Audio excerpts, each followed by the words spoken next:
आता 10 मिनिटं उरलेली आहेत मतमोजणीला सुरू होण्यासाठी। यवतमाळमध्ये 10 नगरपरिषद आणि एका नगरपंचायतीसाठी आता थोड्याच वेळात मतमोजणी सुरू होईल आणि प्रशासनाने जय्यत तयारी तर केलेलीच आहे। नगरसेवक पदासाठी 299, नगराध्यक्ष पदासाठी 9 उमेदवार रिंगणात होते। 29 मतमोजणीच्या फेऱ्या या ठिकाणी पार पडतील। मतमोजणी केंद्रावर पोलिसांचा तगडा बंदोबस्त आहे। कुणाची सत्ता येणार आहे याची उत्सुकता देखील शिगेला पोहोचलेली आहे। आमचे प्रतिनिधी संजय राठोड यांनी याचा आढावा घेतलाय, आपण पाहूया। मी आहे सध्या यवतमाळच्या पॉलिटेक्निक या ठिकाणी आपण पाहू शकता कशा प्रकारचे आहे त्या ठिकाणी पोलीस प्रोटेक्शन लावण्यात आलेलं आहे। कुठलाही अनुचित प्रकार घडू नये यासाठी जे आहे तर बंदूकधारी पोलीस या ठिकाणी तैनात करण्यात आलेले आहे।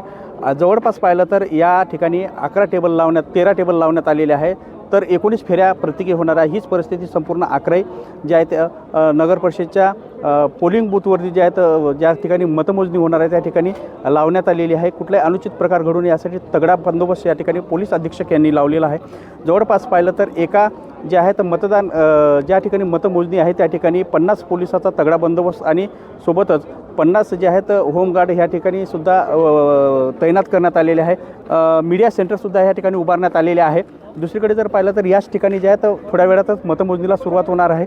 प्रत्येक जिल्ह्यामध्ये प्रत्येक ठिकाणी जर पाहिलं तर अशा प्रकारचीच पूर्ण व्यवस्था जी आहे तर पोलीस प्रशासनाने लावलेली आहे, निवडणूक विभागाने लावलेली आहे। जवळपास पाहिलं तर 11 नगर परिषदमध्ये जर पाहिलं तर 12,000 कर्मचारी या ठिकाणी जे आहेत तर निवडणूक विभागाने लावलेला आहे। संजय राठोड, लोकशाही मराठी, यवतमाळ।